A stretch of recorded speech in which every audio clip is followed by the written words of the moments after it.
Hi, I'm Kurt. And I'm Josh with the Vape Chan. This is going to be a video review for the Smok Magneto. It's going to be kind of a long review. We got a lot of notes here. We're going to try to cover a lot of ground on this device. The Magneto is a mechanical mod, telescoping. It's got a magnetic button on the bottom, and it is lockable so it doesn't fire accidentally. Mechanical mod means that there's no onboard processing in this. When you hit this button on the bottom, it straight dumps whatever the battery's got into whatever you got on top. Whether that's a well-built dual coil atomizer or a short circuit, whatever it is, when you hit the button, it's going to run it. So by that, this is a more advanced device. You see a lot of us in here rocking them, and this is how you get the big clouds. But again, it's not a novice thing. If you're, if you just got your ego, stick with that for a while. This is down the road. But for our more advanced vapors and the guys that are all ready to make the change, this will be a very informative video for you to see what this is all about. You may end up like us. This is my go-to device. Yeah. For most of us, this is our go-to device. It's just comfy, unbreakable, it's sturdy, it's always there. It always goes. So why don't we get going on this? All right, well, the Smok Magneto is a telescoping body, and as such, it's able to accommodate the 650, 500, and 350 1800 series battery, including the 30 amp monsters for the low ohm stuff. As you can see, we're holding two different Magnetos. Mine is a brass finish, his is a stainless steel finish. I love the brass. It's just, for me, it's classier. He loves the stainless steel. The only caveat to the brass is, by nature, brass is a little softer than stainless steel. This ring that slides on the bottom, if it does take any impact, that'll be a con that we cover later, but it can get a little gnarly, sorta. But best locking mechanism that we got right now. Natively, this is a 510 only connection, which means no clear risers, EVODs, stuff like that. We'll cover something about that. They have created a piece that'll allow you to do that, so we'll try to get onto that later. The adjustable contact pin, it's a floating pin inside here, which means that you can adjust the pin, the positive pin, to allow you to completely set an atomizer down flat onto it. That's if you've had a device where your tank, your atomizer sits really high off, it looks awkward. But this one you can adjust it and actually lock it down to where if you are using jerk tips like this, even spinning it won't unhook it because it's got a mechanical lock, which kind of holding it in place. And it also keeps the head from breaking. If you get that movement in the head because it's not set all the way down, you stand a chance of actually creating enough pressure to break the threads or strip the threads, and then you can't get anything to sit down in that connection after that. So always remember to adjust your pin so that it meets the head, and you'll be good there. All right, with a 18650 battery, this thing's about 4.5 inches long, which is pretty much standard for a mod. A little bit shorter than like an EVIC and an SVD, but with mechanical, because there's nothing going on either end, it's going to be about the smallest form factor you're going to be able to get with a decent battery. The battery tube does have a hole drilled into it for venting in case you do have a disruption with your battery internally. It will help vent that out. Like we said, the locking on the button. On the other end, it does have the air. It has a channels drilled in it, so if you are using a bottom airflow design atomizer, you can get airflow through there. Other features. Just another thing about the button itself. We'll cover a couple of things. Again, it is locking.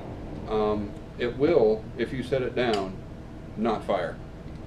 It takes, with the weight of the Magneto, just over 10 ounces of weight to actually make it fire on its own. So it's a really good design. So you can just set it down, not have to worry about it. You don't have to lock it every time you set it down. Do lock it when you put it in your pocket and something else, because you will end up burning something up. A Magneto with a battery will support the weight of another Magneto with a battery without firing. So it can support double its own weight, and it has the button itself, because it is two opposing magnets, it's got a really smooth feel. With some mods, mechanical mods, when you have a button on the bottom, sometimes you can feel the spring and it feels kind of crunchy, or the button will pivot really hard. Well, because the magnets are right at each other, it gives a really steady opposing force. It's smooth. Yeah. And just one more thing about the button. We've mentioned just lockable, and he mentioned that you could have some possible issues. I've noticed that at times when I'm locking my Magneto or opening the Magneto, it gets stuck. Sometimes it takes a little bit to get going, and there's actually been times I've actually had to put a pair of pliers on it in order to unlock it. you generally don't want to push it too far. It does happen sometimes on accident, at least in my experience.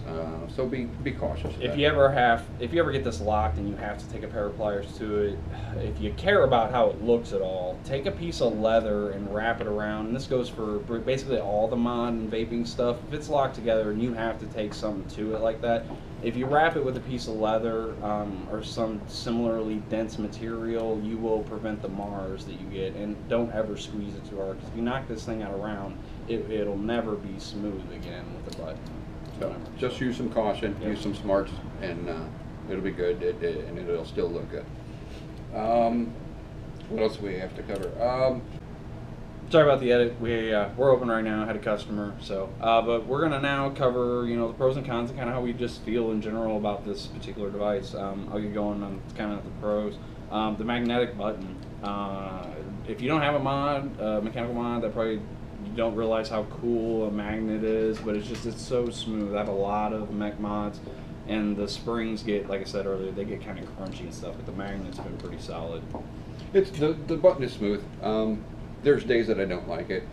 I had surgery on my hand, so it's a little bit harder sometimes to push the button just the way you have to push it. But in general, I love the way it works. Now, as far as the bodies, telescoping, like we mentioned earlier, you can use the 18650, 350, or 500s in there. If you just want a really short, kind of stealthy mechanical mod, you could put a 350 in here, and it works just as great. Maybe not as longer. That's an opinion. I got hate for the 18350 batteries. If somebody's seen an 18350 battery, like a high amperage one, let me know. There's a couple guys in here that'll say, "Oh, I don't mind the 18350 mods." None of my hardcore vapors do. So, all right, but that's just kind of a personal thing, and a bunch of people in here want to give their opinions right now. But you're not going to jump to a device like this for an 18350 battery. If you're going to go to something like this from your egos, you're going to be rocking an 18650. That's just you'll see. I mean, if you come into the store to check that out, I'll kind of give you the rundown on that. But big battery, big mod, big vape. Everybody has their preferences at different times, but anyway, that's one of the reasons why we're doing it is videos. cool. Yeah, it is cool to be able to make the options on that. The Magneto is pretty easy to disassemble. Probably overlay with this, we'll have a video of me breaking it all down, but every component of it is completely strippable and cleanable. You can tear it completely down pretty quick, actually, which is nice for a mod, because some of the mechanicals that come out, and even some of the programmable ones, you can't break them all the way down to get to the guts, and generally if it's going to fail somewhere, it's going to be somewhere you can't get to. These things, on top of them being really reliable and rock solid, you can get all the way in there. If you don't like, if you've got some, built up some crud or whatever in your threads, you can get in there and clean all that out. So taking it apart is nice. Yeah, taking it completely apart is easy, like you said. It comes down into 12 pieces. If you end up with more pieces than that, you've either done something wrong, took it too far apart, or you broke something. So just be cautious of that. If you do take it apart to clean it, like I like to do, 12 pieces. That's where it comes to. It's very sturdy. The threads on here are solid.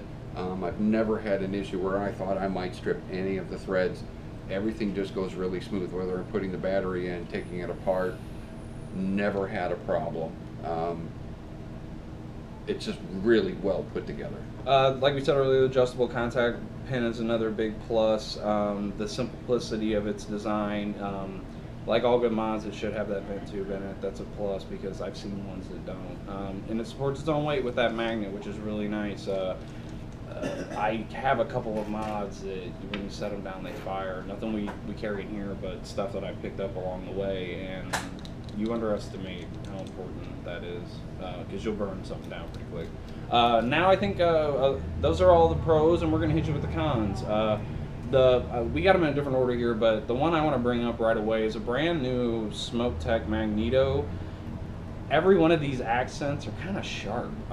They wear down pretty quick, with a lot of handling and stuff like that, but they are kind of sharp out the box. So if you're going to be sensitive to that, when you get one, if you let us know, I can kind of knock some of these edges down and stuff, but be advised it will be kind of like, especially right there, it'll be kind of sharp out the gate.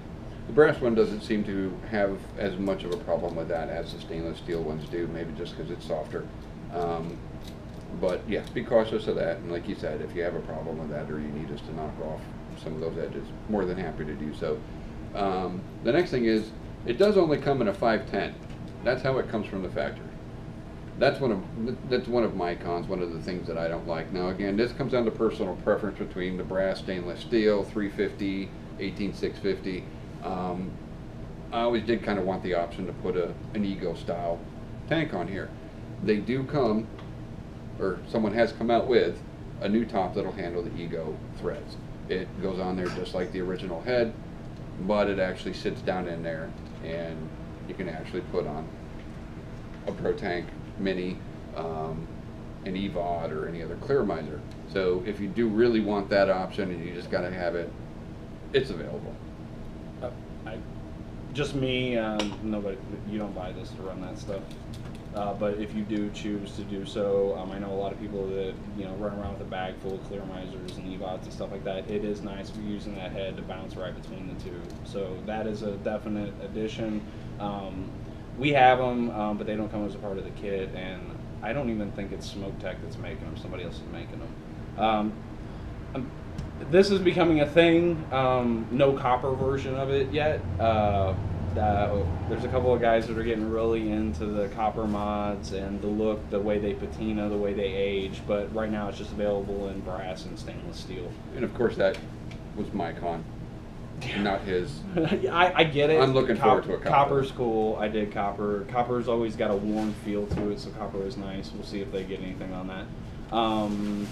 Exposed threads on an 18650 nipple. If you use an 18650 battery that has the nipple on the top, the little raise instead of being flat, when you telescope it together, you're gonna pretty much be forced to have one side of the threads being exposed. That's a very minor thing, but it's one of those nitpicky things that, like, I notice when the threads are exposed a little bit, and I'll kind of mess with it a bunch trying to get it, but it never will with a needle top. And that's about it for the negatives. Unless you got any other ones? Just about the brass finish. They don't grow in trees. That's a problem. Yeah, they don't grow in trees. The brass finish, again, kind of hitting on the copper and the brass. They do age really well for those people that do like that sort of thing. I'm a brass fan. I've been raised around brass. I have a lot of brass knickknacks and toys, and I really like the way this thing's aging. It doesn't all age. The center tube and the top don't age like the bottom. It's a different polish, different finish. But it's nice. It is, if you like that sort of thing. But when it comes right down to it, whether it's a stainless steel or the brass, the thing is rock solid. Yeah. I haven't yet found a mod that is just as reliable as this one. Yeah, on this, there's really no point in reviewing how it hits. Like, I'm running IGOW in here. He's got a IGOW on it too. That's always going to come down to your coil build, what kind of battery you use, and how much power you got in that battery. As far as drop goes, we did play around with these on the meters, and the voltage drop on this was very minimal. Basically what that means is pretty much all the power the battery puts out gets to the atomizer. Some mods are worse at that than others. The Magneto does a really decent job on that, so it'll do hard hits if that's what you're aiming for. And notes, we kind of covered everything. I can't really recommend these enough. If you're ready to make the jump and you are wanting the big clouds, but you will be forced into whatever your battery's got, so there's no turning it up or turning it down. You're at where you're at. You dial your coils in to get the hot or cold that you're looking for. I am always brutal on my things. I'm you hard like on giant my clouds. stuff. Yeah, I vape hard on this stuff, and I carry it with me everywhere. So it's hit the asphalt outside my car when I get out more times than I'd like to admit, and it's still been rock solid. I haven't had any problems with mine. I've been using it for mine like 5 months now. Yeah, and like he's dropped his. I usually set my stuff up on the counter, and he likes to come by and play dominoes with them. So they're constantly falling over. Yeah, Never a problem. Yeah, I never feel bad when I knock somebody's Magneto off because it's probably going to be okay. Yeah, he likes knocking things over. It happens. All right, so in closing, definitely check them out. Either here or somewhere else. If you're looking for mechanical mod, put this on your radar. They're usually running the $60 area, somewhere around there. That's what we carry them for. But yeah, great mechanical mod, awesome stuff, right? Awesome. Yeah, cool. All right, so if you like the video, give us a thumbs up. Subscribe to the channel and give us a comment below. If you have any questions, we do monitor that stuff. We can hit you up and answer you, or as always, feel free to swing by. Thanks a lot, guys. We appreciate it. Thanks for checking us out.